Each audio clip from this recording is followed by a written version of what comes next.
मेरे लॉर्ड, सारे सबूत चीख चीख कर कह रहे हैं। ऑब्जेक्शन माय लॉर्ड, ये निरा बुनियाद है। ये कानून की आंखों में धूल झोंक रहे हैं। अदालत को गुमराह करने की कोशिश ना करें।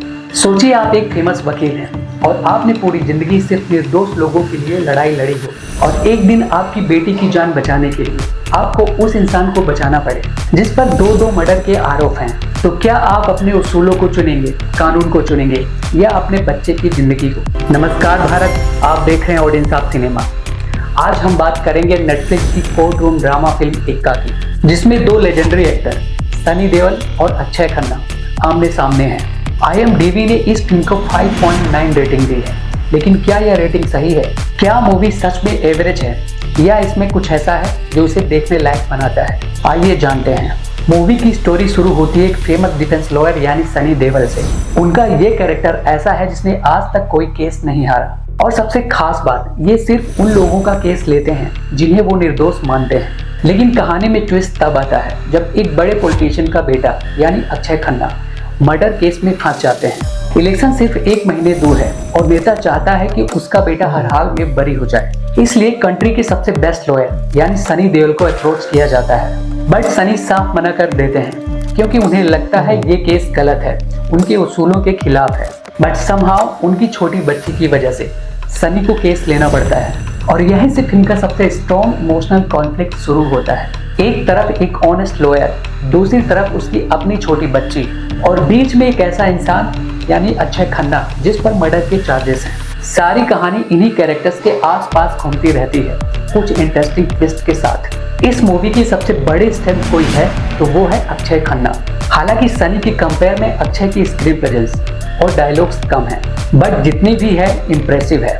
उनकी एक्टिंग इतनी लेयर्ड है, कई बार लगता है वो सच में निर्दोष हैं और अगले ही पल लगता है वही असली क्रिमिनल हैं। उनके फेस पे कंफ्यूजन, कॉन्फिडेंस और मैनिपुलेशन तीनों एक साथ दिखाई देते हैं, जो एक ऑडियंस के तौर पर कंफ्यूज करता है यही रियल मर्डरर है या कोई और है। अक्षय खन्ना की परफॉर्मेंस फिल्म को इंटरेस्टिंग बनाती है। सच कहूँ तो फिल्म खत्म होने के बाद सबसे ज्यादा याद अक्षय खन्ना ही रहते हैं। सनी देओल यहाँ पुराने गुस्से वाले एक्शन हीरो नहीं है, यहाँ वो एक फेमस डिफेंस लॉयर का कैरेक्टर प्ले कर रहे हैं जो कि एक टूटा हुआ पिता भी है, कानून और परिवार के बीच फंसा हुआ है। उनके इमोशनल सीन्स काफी असर छोड़ते हैं, खास करके वो मोमेंट जहां उन्हें अपनी बेटी और सिद्धांतों के बीच चुनाव करना पड़ता है। कुछ जगहों पर लगता है स्क्रिप्ट ने उन दोनों को उतना पावरफुल मटेरियल नहीं दिया जितना उनकी कैपेसिटी के अकॉर्डिंग मिलना चाहिए था।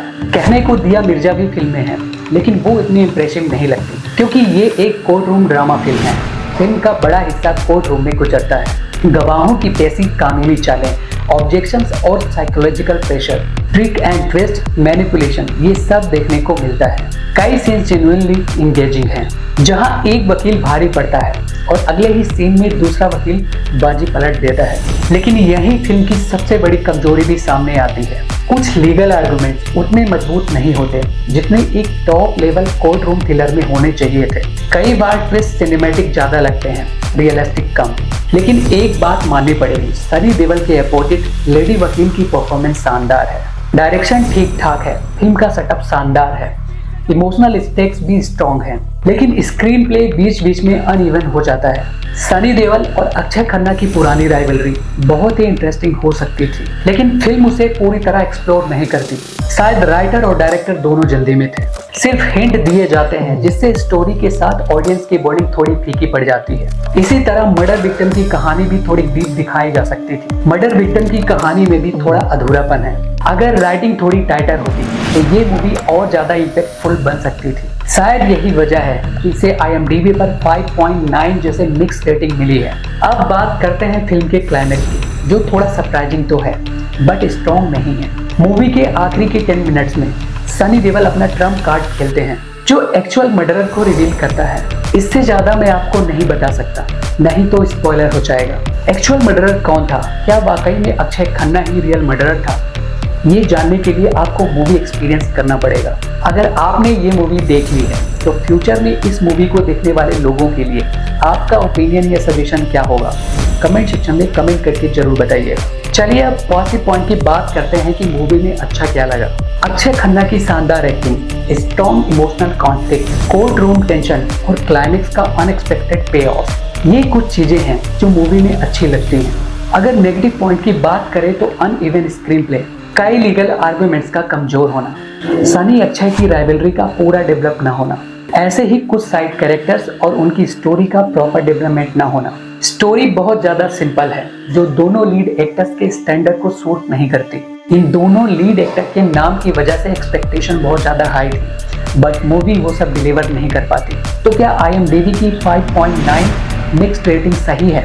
अकॉर्डिंग टू मी ये फिल्म एवरेज से थोड़ी बेहतर है। ये मास्टरपीस नहीं है, लेकिन अक्षय खन्ना की परफॉर्मेंस और इमोशनल कोर्टरूम कॉन्फ्लिक्ट इसे देखने लायक तो बना देते हैं। अगर रेटिंग की बात करें तो ऑडियंस ऑफ सिनेमा इस मूवी को 3.5 आउट ऑफ 5 स्टार देता है। तो क्या ये फिल्म आपको देखनी चाहिए? अगर आप अक्षय खन्ना या सनी देओल के डाई हार्ट फैन हैं, कोर्ट रूम ड्रामा आपको अट्रैक्ट करता है या आपके डोपामाइन को बढ़ाता है, तो अक्षय खन्ना के शानदार परफॉर्मेंस के साथ इसे एक बार तो देखा जा सकता है। आप एंजॉय करेंगे। अभी के लिए इतना ही। अपनी राय, सुझाव और गिले शिकवे कमेंट सेक्शन में लिखना ना भूलें। अगर वीडियो पसंद आया तो अपनी फ्रेंड एंड फैमिली के साथ शेयर कीजिए। मिलते हैं आपसे नेक्स्ट मूवी में। तब तक के लिए जय हिंद, जय भारत और आपकी भी जय। Happy watching.